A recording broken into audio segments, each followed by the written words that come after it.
ખબર ન હોય કે આ બેસ તો ભીલ મને બાણ મારશે ને ખબર ન હોય? કૃષ્ણ પરમાત્માને ભીલના બાણથી વીંધી નાખે, એનું શું કરમ હશે?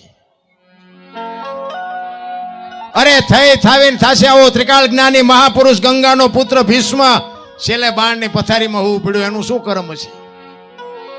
અરે મૃત્યુ જેનું રોકી શકે, યમના દૂત જેને લેવા માટે આવે અને યમના દૂતને એમ કે 6 મહિના પછી આવજે બાપુ, પોતાનું મોત રોકી શકે એવો સમર્થ ને સિદ્ધ પુરુષ, એને બાણની પથારીમાં હોવું પડ્યું, શું કરમ હશે?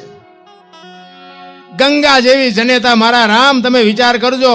કૌરવ પાંડવોનું યુદ્ધ થયું ને, એક નાની એવી વાત ભીષ્મને કહે, આ માની વાત મારે કેવી છે. જોકે મને બાપુ દીકરીઓની વાતો કરી મને બહુ ગમે છે, પણ અમુક દીકરીઓ બાપુ ને અમુક દીકરીઓના બાપુ પ્રસંગ હું સાંભળું છું ને તે મને એમ થાય ઓહો,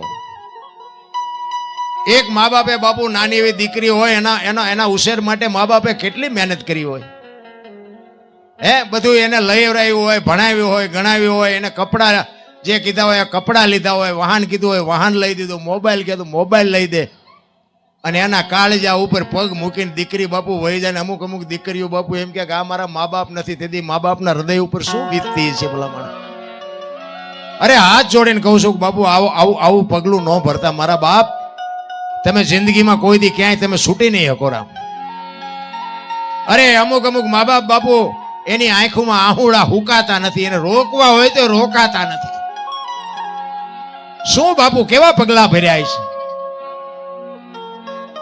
મારો કહેવાનો અર્થ એ છે, સમય મળ્યો છે આનંદ કરી લ્યો, મોજ કરી લ્યો. બાકી બાપુ તમે ધારો છો એટલી બધી જિંદગી હારી નથી રામ. કૌરવ ને પાંડવો બે જયારે યુદ્ધમાં આવ્યા ને, 18 દિવસના યુદ્ધની રચના બાપુ ભીષ્મને બધી ખબર હતી. આમાં કેટલા મરવાના છે, કોનો વિજય થવાનો છે, શું બનવાનું બધી ખબર હતી, પણ યુદ્ધ નો રોકી ગયો એવો સમર્થ પુરુષ. હામાં રથ આવીને ઉભા રહ્યા ને, કૃષ્ણ પરમાત્માને ભીષ્મ પિતા કહે છે, દુર્યોધનના પક્ષમાં છે, કૌરવના પક્ષમાં, અને કૃષ્ણ પરમાત્મા છે પાંડવના પક્ષમાં.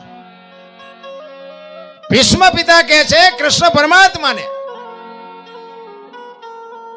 કે કૃષ્ણ તમે જે પક્ષમાં હોય ને પક્ષ કોઈ દી હારે નહીં, મને બધી ખબર છે, પણ આ દુર્યોધનનું મેં અનાજ ખાધું એટલે એનો સેનાપતિ બન્યા વગર મારો છૂટકો નથી. મને ખબર છે અમારો પરાજય જ થવાનો છે. ત્યારે કૃષ્ણ પરમાત્મા કહે છે ના દાદા, મારે કઈ હથિયાર બથિયાર ઉપાડવાના નથી, હું તો અર્જુનનો રથ લાવનાર સારથી છું, એ મથવાનું તમારે બેયને. ભીષ્મ પિતા મનમાં વિચાર કરે, બીક તારી એકની જ લાગે છે ને કે આમાં કોની તાકાત છે કે મને હરાવી શકે?